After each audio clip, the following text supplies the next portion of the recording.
It's 4th of July, and the only exploding around here is going to be this transfer case and possibly my temper. So I did pick up this JB conversion 4-to-1 kit, and I'm going to attempt to get that installed. And I haven't wanted to put this together, but I have to now. I'm running out of time. So yeah, we'll see how it goes, and I'll post an update a little later. Where's the beef? It's right here.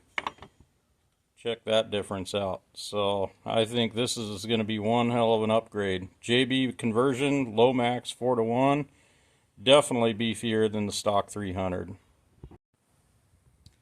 Probably one of the biggest pain in the butts with these 300 cases is the output shafts are not held on with snap rings or whatever. So these bearings are pressed together to hold it together. So you got to get this whole thing in a press and push this one out to get that shaft out. And you can pretty much just let this gear sit on the case and shove it out. And kind of the same with the output here. So you got to get a little drift or something in there to push on that shaft, get it out, press the bearings. They're not on there real tight, but yeah, it's just kind of a pain in the butt wrestling it. So that's a little info on these.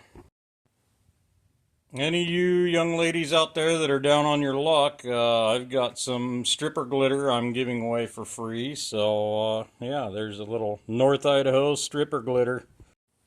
Alrighty, I have got the case all torn apart. Everything's all cleaned up, and yeah, she's about ready to start putting back together. I got to pull all the gears and all that stuff off, so it looks a little overwhelming, but actually it's not too bad. So pressing the shafts out was about the hardest part, and that wasn't hard. So yeah, if you're ever doing this, don't be afraid of it. I put it off forever, kind of thinking about it, not wanting to deal with it, but yeah, it's been a pretty easy project. So give her hell.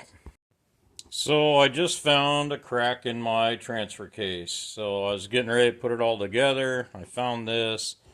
And I'm trying to decide if I'm going to weld it up. I don't know. I think I had this girdle deal that, it goes on and should take a bit of the side load out of it. But I'm really worried, since it's on the side, that it can, the gears will walk up and blow this case apart. So the one in the Jeep with a crack is on the bottom, and I think it's going to be stronger than this one is, because that crack is due to an impact, where this one is due from side load, or maybe a tooth walked on in between the gears and bulged this case. So I might just leave the one in the Jeep.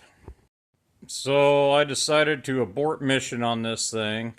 It's getting banished to the land of misfit toys. So I think I'm going to run the one that's still in the Jeep. Like I say, it's got a crack, but I think will hold up better than this one will. So yeah, I'm bagging this thing up and putting it on the shelf.